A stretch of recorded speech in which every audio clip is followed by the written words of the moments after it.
ہمارے آج کے مہمان جماعت اسلامی کے نو منتخب امیر منور حسن صاحب، آئیے ان سے بات کرتے ہیں۔ منور صاحب کیسے ہیں آپ؟ جی بہت شکریہ۔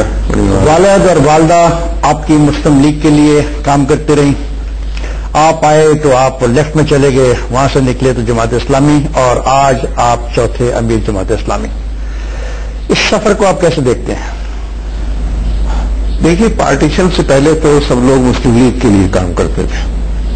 مسلم ہے تو مسلم لیگ میں مسلم ہے تو مسلم لیگ میں اور اگر والدہ بھی کرتی تھی تو حالانکہ 40s میں یا لیٹ 30s میں اس طرح کی کام کی گنجائش نہیں تھی، اس وقت تو یہی ایک کلچر تھا، اور بڑے پیمانے پر پاکستان کے حوالے سے یہ جو دہلی یا اس طرح کے علاقے تھے وہاں پر یہ بات بہت بڑے پیمانے پر پھیلی ہوئی تھی کہ تحریک پاکستان سارے مسائل کا حل ہے۔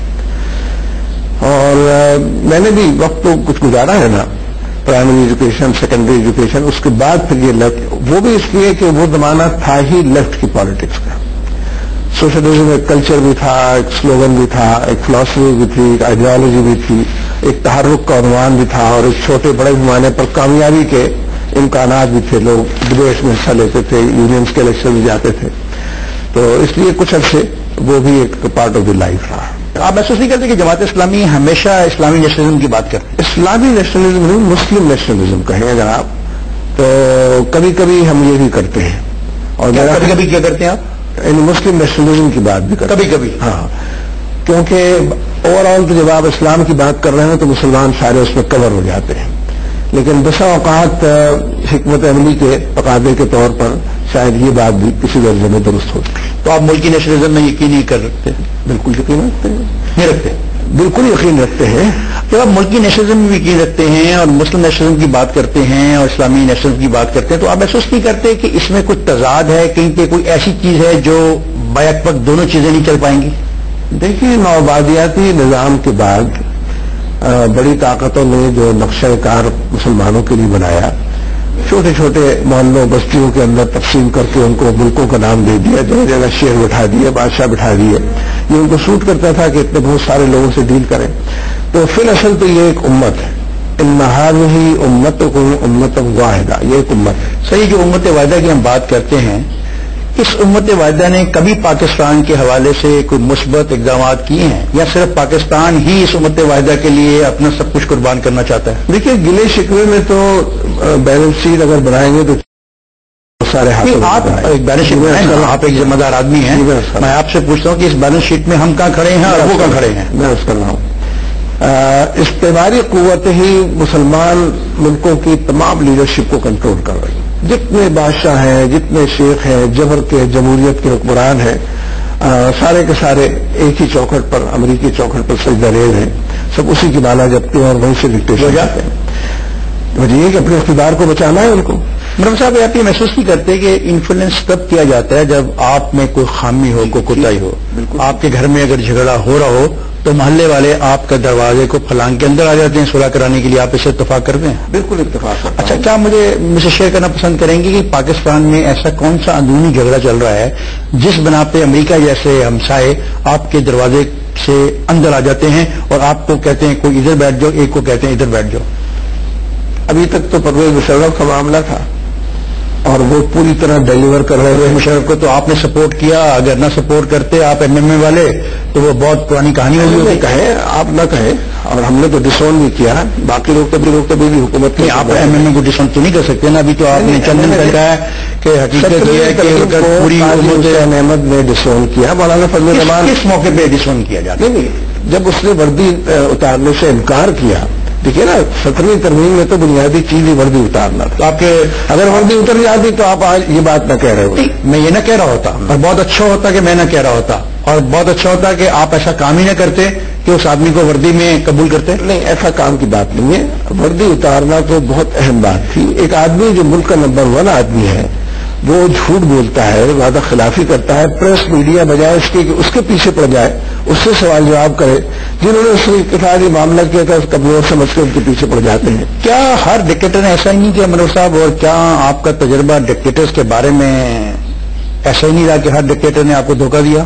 نہیں، جمہوری لوگوں نے بھی یہی کیا ہے۔ میں ڈکٹیٹر کی بات کر رہا ہوں، پہلے ڈکٹیٹر سے نہیں بڑھنے، چاہے وہ ڈیموکریٹک ڈکٹیٹرز ہوں فوجی ہم ایک ڈکٹیٹر کی بات اب چل پڑی ہے تو وہ کرتے ہیں. کیا محسوس نہیں کرتے کہ پرویز مشرف کو اگر 17ویں ترمیم میں سپورٹ نہ ملتی؟ میں سارے ہی ننگے ہیں، چاہے وہ جمہوریت کے نام پر پیپلز پارٹی مسلم لیگ کے لوگ ہوں اور جماعت اسلامی والے ہوں. چاہے جماعت اسلامی کو تو کبھی اقتدار نہیں ملا. تو آپ کو اقتدار نہیں ملا، آپ صوبہ سرحد میں اقتدار میں شریک رہے، آپ نے 5 سال وہاں پہ شرکت کی، آپ کے منسٹر رہے، آپ وہاں پہ تقاریر کرتے رہے، اس کی ہر چیز فیس کرنے کو. اس کے بعد میں آپ کو ایسا خدا نخواستہ میں آپ کی ایسی جواب دہ نہیں کر رہا کہ اس میں آپ فیس کرنا چاہیں.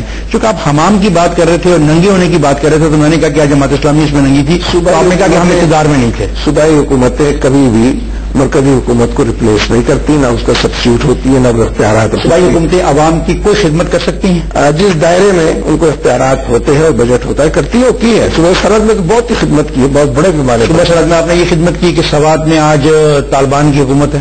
یہ ہماری نہیں، یہ MP کی خدمت ہے. ہمارے زمانے میں کوئی FM ریڈیو تو آپ کے زمانے میں چل رہے تھے. آپ FM ریڈیو سے تو کچھ FM ریڈیو سے تو سب کچھ ہوا، وہ تو ایجوکیشن کے لیے تھا. FM ریڈیو ایجوکیشن کے لیے. آپ یہ کہنا چاہ رہے ہیں کہ جو قاضی فضل اللہ تعلیم دے رہا تھا لوگوں کو، چلی گئی تھی سوات میں، لیکن ہم نے اس پہ ایکشن نہیں لینے دیا. یہ تو MP کی حکومت ایکشن لے. سر ایک کے بعد دوسری بات ہم کریں. پہلے میں FM کی بات کر رہا ہوں، آپ اس کی بات کریں کہ کیا FM تعلیمی مقاصد کے لیے تھا یا FM ایک خاص ایسے پروگرام کے لیے تھا جو وفاق کے خلاف اور اس مملکت کے خلاف تقاریر چل رہے ہیں. FM آج بھی چل رہے ہیں. کیا آپ کی ذمہ داری نہیں تھی؟ لا اینڈ آرڈر تھا، کوئی خود کو حملہ نہیں تھا ہمارے زمانے کے اندر، کوئی فوجی کارروائی نہیں تھی، کوئی امریکن انٹرفیئر، کوئی ڈرون حملہ نہیں تھا. بہترین امریکن انٹرفیئرنس آپ کے زمانے میں قطعی طور پہ تھی نہیں، ڈرون حملے نہیں ہو رہے تھے. یہ سارے دیکھیں نا، وہ جو لوگ دعوے دار ہیں کہ ہم پختونوں کے نمائندے ہیں، انہیں کے زمانے میں سب سے زیادہ پختونوں کا قتل عام ہوا ہے. آپ 1973 کے دستور میں چارٹر آف ڈیموکریسی کے تحت ہونے والی ترمیم کی حمایت کرتے ہیں؟ میں چارٹر آف ڈیموکریسی کے بارے میں کوئی بہت زیادہ خوشگمان نہیں ہوں، اور اس کا سبب یہ ہے کہ یہ پیپلز پارٹی اور مسلم لیگ نون کے درمیان ہوا ہے. نواز شریف نے کہا پچھلے دنوں کی APC میں شامل جماعتوں نے اس کی توثیق کی تھی. نواز شریف صاحب کا کیا دباؤ بار اعلان کس کا نام آیا؟ انہوں نے تو الیکشن بائیکاٹ کا بھی 2 دفعہ اعلان کیا اور صدارت فرمائی PDM کے اجلاس کی. انہوں نے تو کہا تھا کہ MKM کے ساتھ نہ کسی حکومت میں شریک ہوں گے نہ اس کو شریک کریں گے.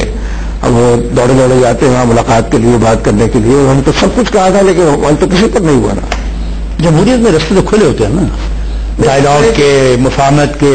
دیکھیے جمہوریت کے اندر وعدہ خلافی کے رستے نہیں کھلے ہوتے، کمٹمنٹ کو ڈسون کرنے کے رستے نہیں کھلے ہوتے. اعلانات کرنے کے بعد اس سے پیچھے ہٹ جانے کا، پھر یہ پوچھنا کہ ایک سال کو قرآن حدیث ہے. تو اس لیے جمہوریت کا مطلب اسکاٹ فری نہیں ہے کہ آدمی مادر پدر آزاد ہو جائے. کہ جمہوریت اسی کا نام، جمہوریت بھی رولز آف دی گیم کا نام ہے، 4 کارنرز کے اندر رہنے کا نام ہے، ایک معاہدہ کرنے کے بعد اس کی پاسداری کا نام ہے. یہ سب نہ ہو تو جمہوریت. آپ یہ کہنا چاہتے ہیں کہ نواز شریف نے رولز آف گیم کو بریک کیا؟ اس پہ تو کوئی دو رائے اب نہیں ہے. اور لیٹسٹ جو ہے وہ تو لانگ مارچ ابھرنے کا ہے معاملہ. بڑا دکھ ہے آپ کو لانگ مارچ دھرنے میں کہ آپ سے مشاورت نہیں کی گئی جب صلح ہو رہی تھی. ہمیں ہر اس چیز پر دکھ ہے کہ جو قاعدے ضابطے کے خلاف ہو، اور بالخصوص زیادہ دکھ ہے جو بڑا آدمی اس کی طرف سے اس طرح کا کمٹمنٹ. دیکھیے ویسے تو بنیادی بات یہ ہے کہ یہ ساری تحریک وکلا کی تحریک ہے، انہی کی قیادت میں چلی ہے. انہوں نے لانگ مارچ طے کیا تھا، انہوں نے دھرنا طے کیا تھا، انہوں نے تاریخیں طے کی تھی. لیکن درمیان میں کیونکہ میاں نواز شریف صاحب نے وزٹ کیا منصورے کا، اور دھرنے کے جو لاجسٹکس ہو سکتے ہیں، جو اس کے پیرامیٹرز ہو سکتے ہیں، اس پر تفصیلی بات کی، تو ہمارے درمیان ایک کمیٹی بن گئی تھی. میں اس کا سربراہ تھا، مسلم لیگ کے لوگ بھی تھے، جماعت اسلامی کے بھی لوگ بھی، تاکہ دھرنے اور لانگ مارچ کی ڈیٹیلز کو طے کر کے آپس کی ذمہ داریوں کو تقسیم کیا جائے، جو کیا گیا. تو اس میں کہیں یہ بات طے نہیں تھی کہ گجرانوالہ جانے کے بعد ہم اعلان کر دیں. آپ کی ایک ڈیمانڈ تھی کہ جج بحال ہو جائیں ہوگی، لیکن جس طریقے سے ہوا مسئلہ طریقے کا ہی نہیں ہے. سارے کمٹمنٹ کیے تھے وکلا کی قیادت میں، کرد بھی تھے، فلاں بھی تھے، فلاں بھی تھے، کہ جب تک 2 نومبر 2007 کی پوزیشن بحال نہیں ہوگی ہم دھرنا جاری رکھیں. سارا کمٹمنٹ ان کا تھا.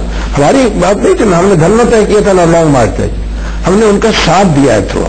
مرزا صاحب آپ یہ سمجھتے ہیں کہ جو کچھ بھی سوات میں ہو رہا ہے آپ اس کو اس لیے قبول کر لیں گے کہ امریکہ افغانستان میں بیٹھا ہے تو سوات میں ایسا ہونا چاہیے؟ دیکھیے سوات میں تو امن قائم ہو گیا ہے.